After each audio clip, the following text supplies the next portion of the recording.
రమ్మన్నారు వచ్చినాం చెప్పండి. ఇక ప్రజాసేవలలో అందరికి ఇంటర్వ్యూ తీసుకుంటున్నాం. అది చాలా బాగా నాకు నచ్చింది. ఇక ఇంటర్వ్యూ తీసుకోవాలి అని మేము పిలవడం జరిగింది. ఇక మరొక అవకాశం కూడా మాకు ఇవ్వాలి మీరు. మా అధ్యక్షుల ద్వారా కూడా గ్రామం గురించి ఏమేమి జరుగుతుంది ఏమేమి చేసినా కూడా మరొకసారి ఇంటర్వ్యూ తీసుకుంటే బాగుంటుందని మమ్మల్ని కోరుతున్నాం. సరేనా, ఇప్పుడు మనం ఇంటర్వ్యూ స్టార్ట్ చేద్దాం.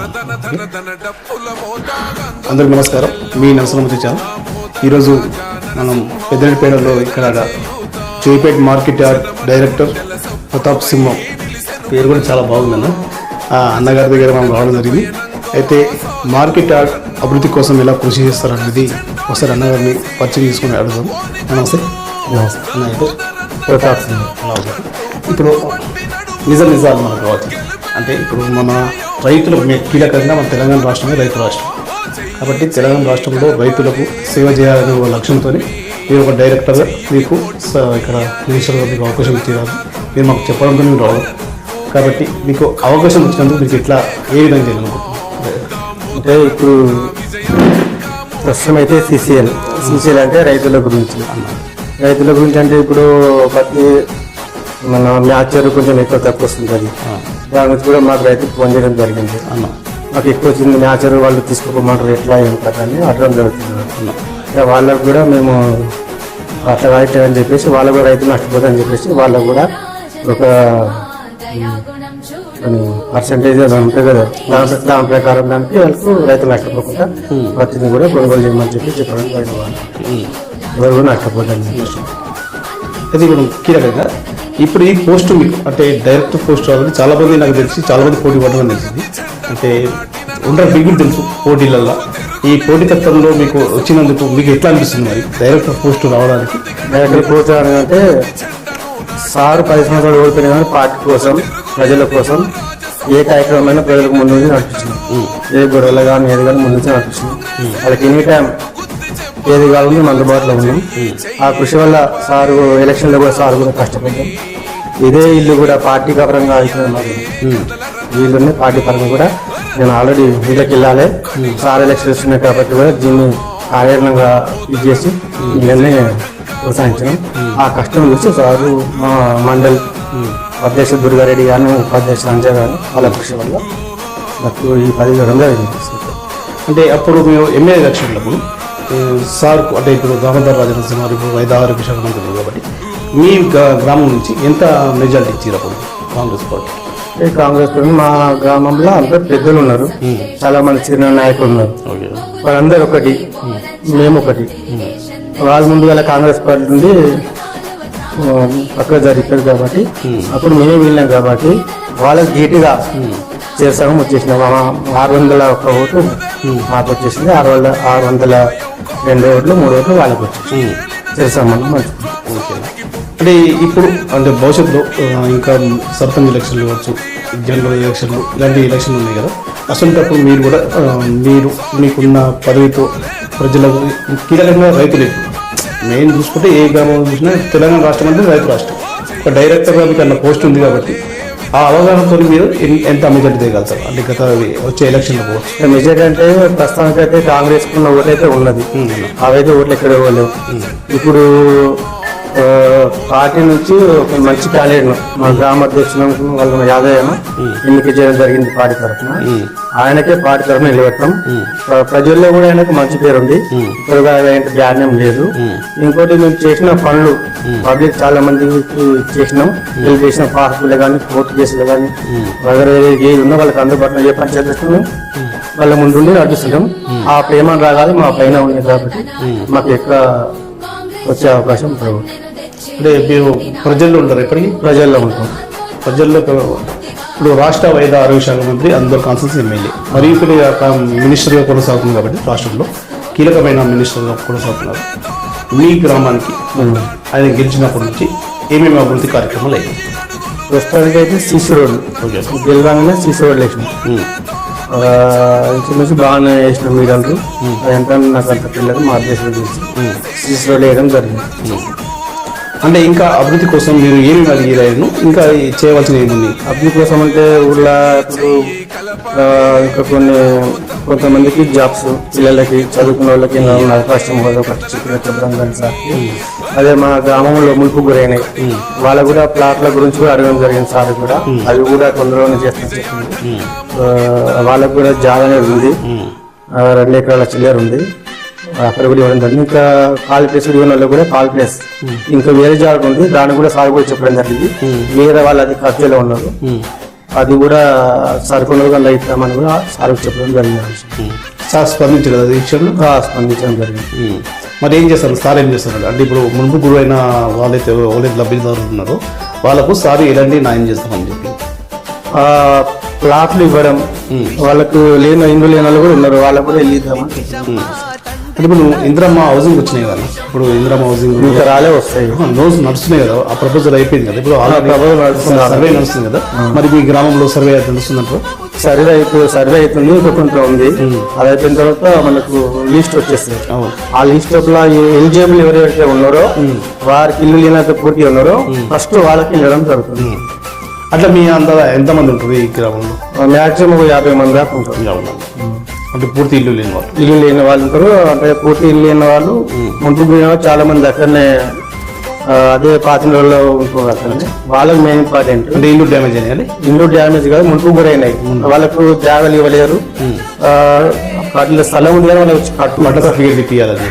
పట్ట సర్టిఫికేట్ ఏం చెప్పినట్టు మొన్న విషయం అడిగినప్పుడు ప్లాట్లు ఒకటేసారి ఇవ్వడం జరుగుతుంది, ఇల్లు కూడా వాళ్ళకి వెంబడే శాంక్షన్ చేయడం జరుగుతుంది అని చెప్పి సార్ చెప్పడం జరిగింది. అప్పటిదాకా ప్లాట్లు అనేది పంచడం జరగదు అట్లా. అంటే ఇప్పుడు మరి కీలకమైన విషయం అండి, ఇప్పుడు వచ్చేది సీజన్ కాబట్టి ఈ సీజన్లో రైతులకు మీరు అంటే ఇప్పుడు మనం చూసుకుంటే చాలా ఇప్పుడు మన కాన్స్టిట్యూషన్ లెవెల్ స్టేట్ లెవెల్లో కూడా ఎక్కడ చూసుకున్నా పత్తి వరి మాత్రమే ఎక్కువ పడుతాయి. కాబట్టి చిరుధాన్యాలు వేయాలి.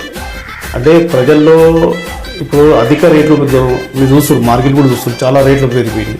కాబట్టి చిరుధాన్యాలను పండించాలంటే మీరు మార్కెట్ డైరెక్టర్గా అంటే ఇక్కడ ప్రాంతం ప్రజలకు వాళ్ళకి ఎలాంటి గైడెన్స్ ఇస్తారు? ఇప్పుడు చెప్పడం జరిగింది, చిరుధాన్యాలు, జొన్నలు కానీ, చెన్నీళ్ళు కానీ, ఇంకా వేరే కందులు కానీ అవన్నీ వేయాలని చెప్పినాం. చెప్పాలంటే వాళ్ళకు బోర్ ఉండాలి, జొన్నలైనా బోర్ ఉండాలి. ఇప్పుడు మా గ్రామంలో అయితే బోరు నీరు శాతం భూములు ఎక్కడ లేవు, అన్ని రాగడి భూములు ఉన్నాయి, అందులో పత్తి వేయడం జరుగుతుంది. ఈ వేయాలంటే జొన్న కానీ ఇప్పుడు చిన్నగా వేయాలంటే కూడా మీకు నీళ్లు కావాలి, ఆ నీళ్ళ సౌకర్యం లేదు కాబట్టి ఆ గ్రామంలో అందరూ వరి వేస్తారు, కొంతమంది చెట్లు, కొంతమంది జొన్న కలుపుతారు. ఇప్పుడు కెనాల్ కాలువ కూడా మన ఆల్రెడీ మన రాష్ట్ర ప్రభుత్వం రాజనరసింహ పేరు కూడా క్లియర్ చేయడం జరిగింది. కాబట్టి కెనాల్ కాలువ కూడా మీకు వాటర్ వస్తాయని మాకు వచ్చేవారు వస్తాను. ఆ కెనాల్ నుంచి ఒక కొన్ని ఎకరాలు 10 నిమిషాలు దొరుకుతుంది, దాని నుంచి మూటలు వేసుకొని లైన్ తీసుకొని. మీ ఊరికి మనం పండించుకునే రైతులు కదా? అదే నేను అడుగుతుంది, అదే ఇప్పుడు మీ ఊరికి సంబంధించిన రైతులు కూడా కెనాల్ కాలువ వాటర్ వాడుతున్నారా? మోటార్లు వేసుకొని లైన్ తీసుకొని వేస్తున్నారు. అదే మోటార్లు వేసుకుని లైన్ తీసుకుని వాళ్ళు లైన్ తీసుకుని వేస్తున్నారు, సింగూరు నుంచి వచ్చే వాళ్ళకి. సరే, ఇంకోటి అది అడుగుదామనుకుంటున్నా. ఇప్పుడు రాజనరసింహ పేరు అంటే దామోదర్ తండ్రి పేరు ఇక్కడ పెట్టడం, అది మన కెనాల్ కాలువకు మీ అభిప్రాయం ఎట్లా ఉంది? మరి అభిప్రాయం అంటే విన్నారు, ఆ పేరు పెట్టడం కూడా మాకు సంతోషం ఉందా? సరే, ఇంకా మీ భవిష్యత్తులో ఏం చేయాలనుకుంటున్నారు? ఇదే పబ్లిక్ సేవ, ప్రజల గురించి ఆశించాం. ఈ 10 వస్తువులు కూడా నేను చేయలేదు, ఆలోచించడం తెలియదు. మనం కష్టపడుతున్నాం కానీ సారే గుర్తించి ఆయన పదవిస్తున్నాం ఆలోచిస్తున్నాం. సారు ఇప్పుడు మీకు ఇంత అవకాశం కనిపించింది కదా, డైరెక్టర్గా అవకాశం కనిపించింది కదా, మరి ఆయనకు మీరు ఎలాంటి కృతజ్ఞత? మాకు పార్టీ కోసం కష్టం పడ్డాం కాబట్టి ఇలాంటి ఆలోచించి చాలా మంది కూడా సార్ ఇలాంటి పదవులు ఇవ్వడం జరుగుతుంది. ఈ జనరేషన్కు కష్టపడ్డ వాళ్ళకు గుర్తించి పదవులు ఇవ్వాలని కోరుకుంటున్నాం సార్. ఎందుకంటే యువత మీరు ఎందుకంటే చాలా పెద్ద ఇప్పుడు గతంలో చూస్తే పెద్దవాళ్ళకి ఇచ్చేవాళ్ళు, కానీ యువత ఇప్పుడు మీ ఏజ్ ఎంత ఉండేవాళ్ళు? 42 ఏజ్నే మీకు ఒక డైరెక్టర్ అంటే సింపుల్ ఒక డైరెక్టర్ రావడం ఇవ్వడం జరిగింది. కాబట్టి మీకు కూడా ఎట్లా అనిపిస్తుంది అనేది నేను అంటున్నాను. అంటే నాకు పార్టీ కోసం కష్టపడ్డాను కాబట్టి నన్ను సాధించిన చాలా సంతోషం. ఎలక్షన్లప్పుడు ప్రచారంలో సార్ ఎప్పుడు తిరిగారా లేకపోతే డిసెంబర్ కూడా దగ్గర సార్ ఎంబర్ కూడా కొంచెం తిరగడం జరిగింది. ఇక గ్రామంలో అయితే ఎవరి గ్రామం అయితే వాళ్ళు చూసుకోవాలి కదా, ఆ గ్రామంలో చూసుకున్నాం. మీ గ్రామంలో మీరు చూసుకున్నారు. అప్పుడు మీ గ్రామంలో చూసుకున్నప్పుడు మీకు ఎట్లా అనిపించింది? అంటే అప్పుడు ఎలక్షన్ మూమెంట్లో ఎట్లా అనిపించింది? మాకు తెలుసు, మేము ప్రజల కోసం పనిచేసినాం కాబట్టి పబ్లిక్ మా ఏమంటారు అని చెప్పేసి మేము చెప్పిన మాట వాళ్ళు ఇంటారు కాబట్టి అని మాకు ఆ కాన్ఫిడెన్స్ మాకు ఉందని. మా వెనక వాళ్ళకి మిగతా సీనియర్లు ఎవరు లేరు మా ఏమని. సీనియర్ మోస్ట్ అంజయ్ అంటే ఆయన రామదాస్ చాలా మిక్కిలి పంచాయతీలో ఆయన పార్టీ ఎప్పటి నుంచి అయితే ఉన్నాడో సార్ ఎప్పుడో అప్పటి నుంచి కూడా సార్ ఎన్నికలు ఉన్నాడు, ఏ పార్టీ మారలేదు. ఆ సార్కు అంత ప్రేమ, అంజయ్ అంటే అంత ప్రేమ. ఆయన ఎంబడి మేము వెనకాల. ఆయనకి ఏం పోస్ట్ ఉంది ఇక్కడ? ఆయన వాళ్ళ అమ్మ మాజీ సర్పంచ్ ఉంది. ఆ సారు అప్పుడు మార్చ ఇవ్వడం జరిగిన ఆయన కూడా ఇప్పుడు మండల ఉపాధ్యక్షులు ఓకేనా. పులికల్ మండలం మొత్తం ఆయన అంటే చాలా అభిమానం పనిచేస్తారు అన్నట్టు. ఆయన పులికల్ మండలం ఉపాధ్యక్షులు కొనసాగుతుంది. ఆయన అంటే తెలియని వ్యక్తి లేరు గ్రామంలో కానీ చుట్టుపక్కల గ్రామాలు ఎక్కడైనా సరే. ఆయన ఇక్కడ ఉన్న మినిస్టర్ గారితో మీకు అనుబంధ సంస్థలు ఎట్లా ఉంటాయి, ఏ విధంగా ఉంటుంది? అంటే మేము సార్ తోటి మాకు ఏదైనా ఇబ్బందులు ఉంటే సార్ తోటి చేయించుకుంటాము. ఎక్కువ మటుకైతే మాకు సార్ దగ్గర పోనీ లేకుంటే పిఎల్ఏ మాకు అందుబాటులో ఎక్కువ ఉంటుంది. నాకైతే అంటే ఎక్కడికి మీరు చెప్పిన పనులు అయితే మాకు చెప్పిన పనులకు మాకు అందుబాటులో సార్ ప్రజాసేవ మాకు అందుబాటులో ప్రజాసేవల గురించి మేము తిరిగి చేసేది. మా సొంత పనులు ఏ కూడా మేము అసలు అడుగుము చేయము. పబ్లిక్ సమస్యల గురించి చెప్తాం కాబట్టి వాళ్ళు ఎంబడే మాకు స్పందించండి. కాబట్టి మీరు ఇంకా ప్రజాసేవలు ఉంటూ ప్రజాసేవలు ఎప్పటికీ ఉంటాం. కంపల్సరీ మా నుంచి 100% ప్రజలకు చేస్తాం. పక్క కంపల్సరీ మీరు ప్రజాసేవలు ఉండాలి. అంటే వాళ్ళు సేవా కార్యక్రమం నుండి మీకు ఈ సేవ చేస్తున్నాం కాబట్టి ఈ రోజు పబ్లిక్ లో కూడా ఒక గుర్తింపు అనేది ఉంటాను. ఆ గుర్తింపు పోగొట్టుకోండి. ఎందుకంటే ఇప్పుడు మనకు వచ్చే ఒక గుర్తింపు వేస్తారు, విమర్శలు వేస్తుంటారు. ఎదిగే వాళ్ళ మీద అవతల పక్కల వాళ్ళు విమర్శలు వేస్తూనే ఉంటారు. అవి తట్టుకోవాలి. ఆ విమర్శలు కూడా తట్టుకునే దమ్ము మా దగ్గర ఉంది. 100% తప్పు చేయము, తప్పుల వాళ్ళకి దొరకము. తప్పు చేసినామంటే తప్పు చేసినామని ఒప్పుకుంటాం. ఆ విధంగా ఉండాలి. ఆ విధంగా ఉంటేనే ఆయన నచ్చేది. అదే కదా క్యారెక్టర్ ఉంటుంది. Okay, thank you. కాబట్టి మీ అమూల్యమైన అవకాశం ఇచ్చినందుకు నమస్కారం. కాబట్టి ఎల్లవేళ మీరు ప్రజాసేవలు ఉండి ప్రజాసేవకి అంకితం కావాలి. ఈ పదవి మీకు ఇచ్చినందుకు మీరు ఎంతమంది సార్కు కృతజ్ఞతలు చెప్పారు. అదేవిధంగా గ్రామంలో ఇంకోటి విషయం ఏంటంటే సారు డిప్యూటీ సీఎం ఉండే. ఓకే, ఆ డిప్యూటీ సీఎం ఉన్నప్పుడు కూడా నేను పబ్లిక్ సేవ చేసిన. అప్పుడు సార్ కూడా నాకు అంత పరిచయం. సార్ ఇంటికి కూడా అప్పుడు వెళ్ళాను నేను. సార్ కలిగాక సార్ పిఎల్ కలిసారు. ఆ డిప్యూటీ సీఎం ఉన్నప్పుడు కూడా ఆ ఇందిరా మైన్లో ఉండేప్పుడు ఇందిరా మైన్లో కూడా చాలా మంది శాంక్షన్ చేయించినారు. అప్పుడు ఇక్కడ ఉన్న మండలి ఏం చేశారంటే మీరు చెప్పిన శాంక్షన్ చేయాలి, లేకుండా లేదు అని చెప్పేవాళ్ళు వాళ్ళు. అది నేను అధికారులతో కొట్లాడి పబ్లిక్ ఇల్లు శాంక్షన్ చేయించిన వాళ్ళకి బిల్స్ కావాలి, బిల్స్ చేసిన వాళ్ళకి బిల్స్ అట్లా కూడా కొన్ని బిల్స్లు కూడా తెలియకుండా పడేస్తారు. అట్లాంటివి కూడా డి లెవెల్లో తిరిగి ఏ లెవెల్లో తిరిగి మళ్ళీ కలెక్టర్ ఆఫీసులో మాట్లాడి వాళ్ళకి డెలివరీ చేయడం జరిగింది. ఓకేనా, థ్యాంక్ యూ. కాబట్టి మీ అమూల్యమైన అవకాశం ఇచ్చినందుకు మీకు హృదయపూర్వక నమస్కారాలు. కాబట్టి మీరు ఎల్లవేళలా ప్రజాసేవకి అంకితమై ఉండాలని మనస్ఫూర్తిగా కోరుకుంటున్నాను. Thank you.